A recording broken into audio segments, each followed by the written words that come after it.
ดีเนาะว่ามื้อนี้ค่อยก็เข้าป่าหากินคือว่าค่อยย่างมาคนเดียวแต่ว่าหมอแล้วมาเจออันรถที่ว่าชาวบ้านแถวนี้แหละเขาไปให้ค่อยก็เลยขอติดรถนำเข้ามาเนาะสภาพเส้นทางเป็นยังไงเจ้าเนาะมันไปหากินค่อยไปคนเดียวไปหากินมื้อนี้ก็ได้ตามเมืองนำกันแต่ว่ากระทบดีได้มื้อนี้นะที่ว่าได้อันพบกับอันชาวบ้านอยู่แถวนี้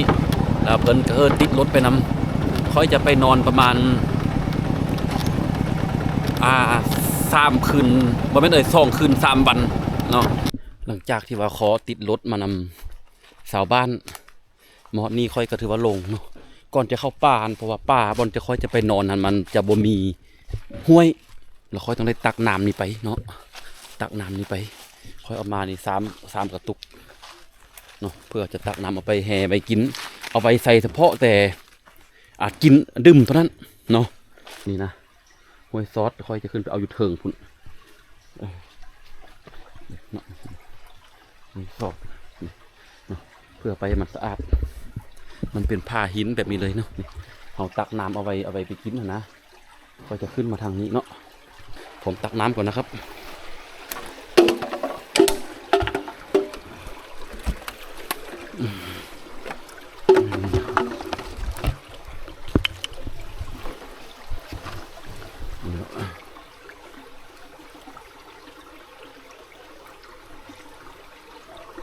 หนาวนี่ป้อเย็นขนาดเลยเย็นขนาดเลย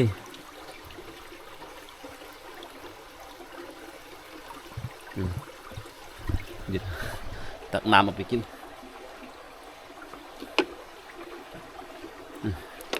ได้แล้วเนาะนี่บริเวณอ่างน้ำนะครับมันจะมีตัวลูกหวกตัวดำหน่อยนึงตัวดำหน่อยดำน้อยนอนอันนี้เอิ้นว่าควกลูกหวกลูกหวกที่ว่ามีเขียดง่ายๆเขียดน้ำมันมาเกิดมันมาไข่เพิ่น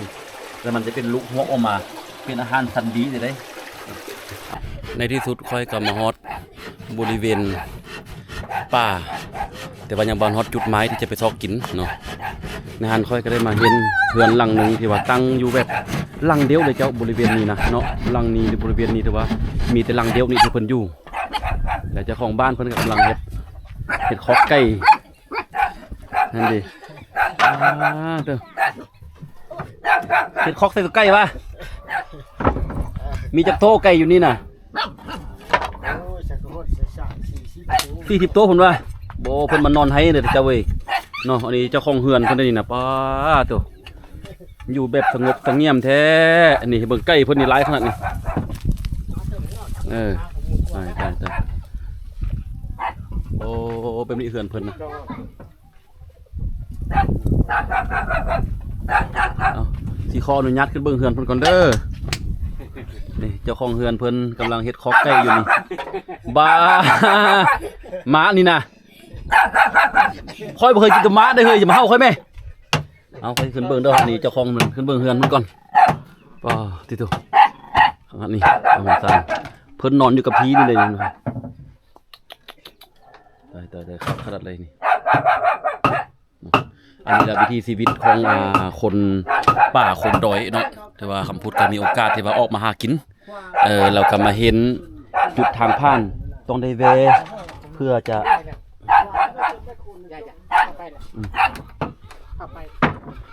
มาแวะเบิ้ง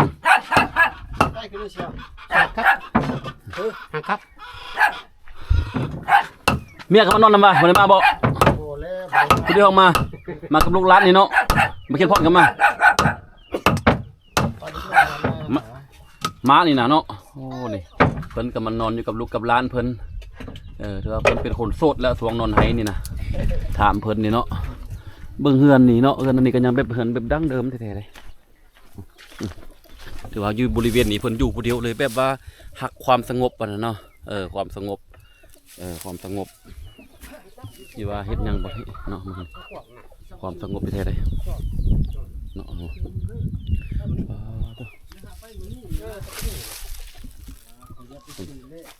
เอาทางผ่านเอาเนาะถือว่าหลังจากอันก็ได้ออกจากอันเฮือนของอันเผา ที่ว่าอยู่ในแถวนี้เนาะก็ที่เดินทางออกไปใส่กับไปใส่แฮวเพื่อเอาตัวกระจ้อนตัวกระฮอกวิธีชีวิตเนาะแต่ละมือถือว่าได้ออกไปนั่นนี่แหละเนาะไปหากินเพราะว่าด้านเศรษฐกิจขาดเขินแน่ก็เลยต้องได้ออกไปหาอยู่หากินแบบธรรมชาติเห็นบ่เนาะออกมาแบบนี้เนาะทิวทัศน์แต่ว่าเขตนี้ถือว่ายังเป็นเขตที่ว่าประชาชนยังหาอยู่หากินอยู่แต่ว่าค่อยก็มาฮอตนี่แล้วก็ได้เข้ามาแวะทักทายกินน้ำแล้วก็จะออกไปในระหว่างทางได้มาเห็นกับมากเขาหมักบวบเนาะตัวนี้ถือว่าเอาไปจุไปแกงหรือได้มืดนี่รสชาติดีเลยคนพอมากไหมอาจจะเก็บเอาไปเนาะเก็บเอาไปเพื่อจะกินเวลาที่เราเรียนกินตอนแรงเนาะคอยจะกินเพราะว่าอาหารวันแรกต้องกินตัวนี้ก่อนแถวนี้อาจจะเป็นไฮเก่าของเขาตัวเนาะ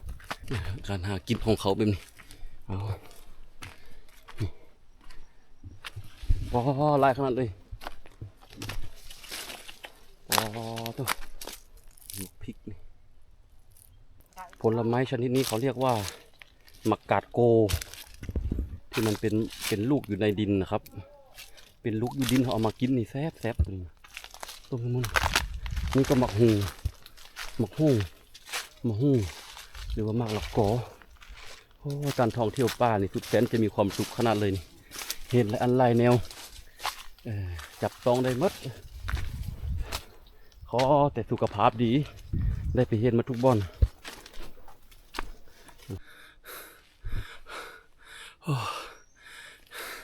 เหนื่อยจริงๆครับก่อนจะถึงจุดหมายดูสูงชันกำลังขึ้นไป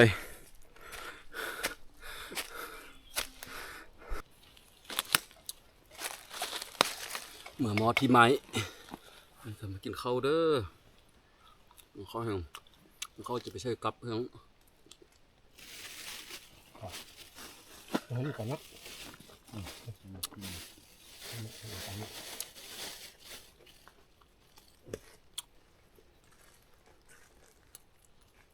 เข้าใจว่านำยอดเธอเขาปัดออกแน่ครับได้หนึ่ง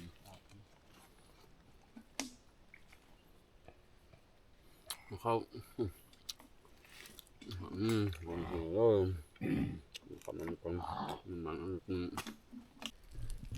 อันดักนกของค่อยจะเป็นแบบนี้เนาะถือว่าค่อยจะเอาตัวนี้มาใส่ถือว่าได้กินมาบ่แม่นน้อยๆโตแล้วเห็นบ่นี่ได้ถึงกระจ้อนกระฮอกหรือว่านก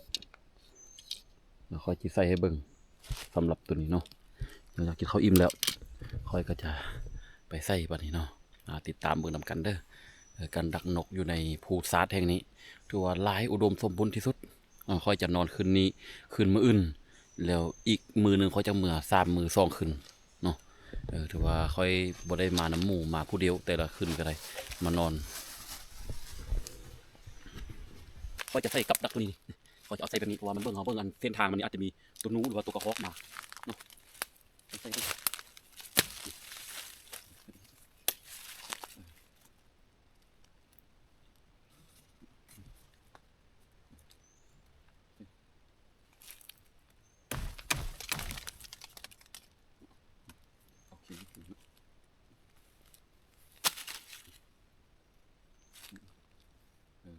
แบบกระฮอกมันจะมาแบบนี้มากินแบบนี้เนาะ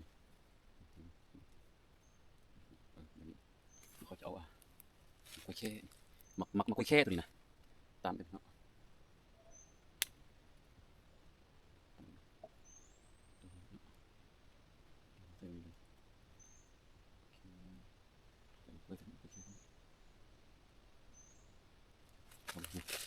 คือว่าสำเร็จตามนี้เนาะในการใส่ดังกับของผมค่อยเนาะแบบนี้เลยเนาะเวลานูมามันแตะมันก็รันเลยมันก็ได้เลยเนาะเอาค่อยจะไปหลักต่อไปด่างที่2แบบนี้เนาะใน2ก็ได้ละนี่เขาจะใส่เนาะนี่ใส่นี้เขาจะเอ็ดแบบใหม่แบบธรรมชาติให้เขาเบิ่งเลยเพราะว่านกมันจะมาหรือว่ากระฮอกหรือว่ากระแตจะมาเป็นนี้เลยเนาะเป็นเลยจะใส่เลยการดักนกแบบนี้ถือว่ามาจากหลวงพระบางถือว่าบริญญาเลยจะเอาเนาะใส่เนาะเขาจะใส่เป็นนี้เลย แทงไปเลยเวลาที่นกมามันก็ติดเลยได้น้อยเนาะดำนี่นะเวลานกมันมาหรือว่ากระหอกกระแตมามันกระทึกเลยได้อีกหลังของพวกจะใส่นี่เนาะตัวนี้ก็คือกันเนาะใส่แบบง่ายๆเลยได้ใส่แบบนี้นะแต่ว่ามันมันเลยจังไงเนาะใส่เนาะใส่แบบมันเลยแบบนี้เนาะแล้วเขาใส่โอเคเลยเนาะ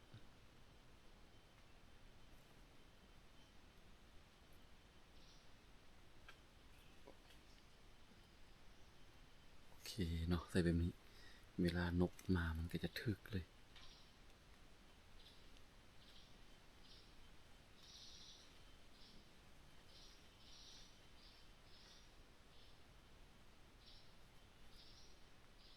โอเคเนาะถือว่าสำเร็จหลังนี้ถือว่าสำเร็จแล้วหน่อยตัวนกมันบินมันไต่ขึ้นมานี่มันกินนี่มาอันนี้ก็จะหนีบเลยเราจะขึ้นไปทางเทิงเนาะขึ้นไปซอกใส่ทางเทิงอีกเดี๋ยวนี้อันเหยื่อที่ค่อยดักนี่เป็นเหยื่อของอันมะกวยแค่นี่หลายคนอาจจะหูแต่ว่ากระจ้อนนี่มักขนาดเลยได้ตัวกระจ้อนมักขนาดเลยเพราะว่ามันมีกลิ่นหอมๆนี่เนาะกลิ่นหอมๆเลยนี่เห็นบ่มะกวยตัวนี้นี่มะกวยตัวนี้หอมๆเลยได้เพราะว่าเป็นรอยเม็ดที่ว่ากระจ้อนได้กลิ่นนี่มันจะมาเลยนี่เนาะเต็มเลยนี่หอมๆกระจ้อนได้นี่เนาะเนาะถือว่าอันรางนี้คอยจะใส่ทางดินเนาะใส่ดินก็ได้แบบนี้นะบ่ได้เสียบไม้ก็ได้เอาใส่ทางดินก็ได้ตัวนี้ก็ถือว่ากระจ้อนนี้มันจะลงมาเลยเนาะเพราะว่าเขาเห็นหอยมันแล้วตัวนี้นะใส่กันใส่เป็นมีเลยพี่น้องเนาะบ่ได้ยากเลยได้เดินใส่แหวตัวนี้แหวตัวนี้ถือว่าจากหลวงพระบางต้นตำรับมาจากหลวงพระบางนี่แหละประมาณนี้เนาะเอางอยแบบนี้ใส่เด็กเนาะเอางอยแบบนี้เลยเนาะ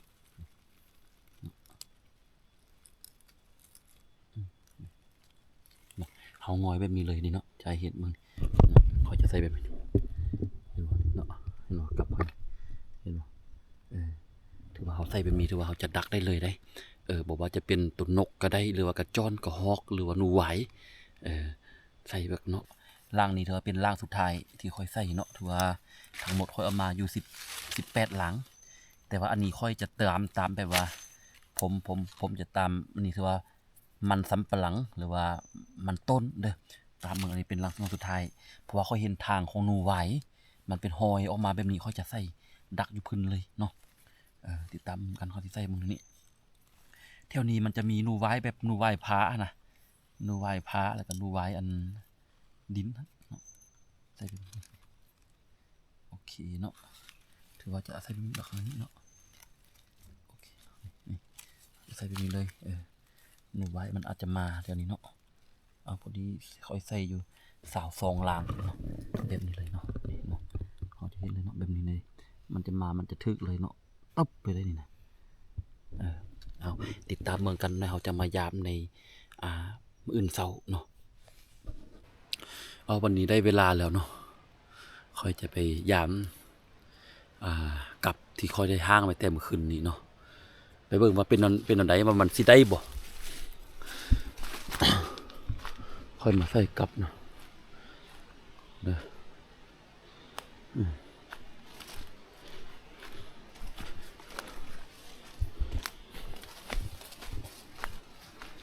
กับค่อยใช่ค่อยจะระยะเบิ่งกับเนาะไปตามกัน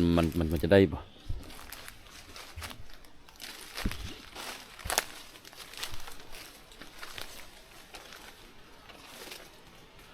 หลังหนึ่งค่อยใส่อยู่นี่หลังหนึ่งไม่ใส่แล้วอ้าวบ่เห็นแล้วสินะ โอ้นี่เนาะนี่เยอะเลยได้กระจอนเห็นไหมนี่ได้ตัวนึงแล้วเนาะ1ตัวแล้วนี่กระจอนไปได้แล้วหลังที่2นี่ได้นูนน้อยตัวนี้ นูนน้อย2ตัวมันกำมันเลยเนาะเจ้าเนาะ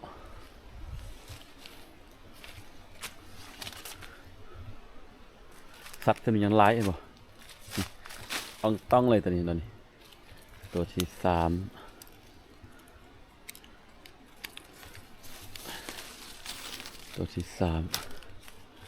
กับมันนิดหน่อย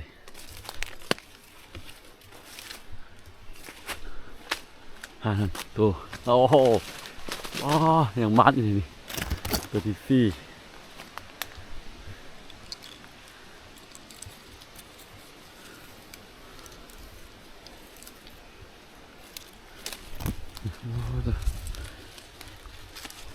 โตเท่ามันอยู่เลยมันพอได้กินอยู่พอได้กิน4 ตัวเพราะฉะนั้นพยายามเต้นอีกพอได้กินอยู่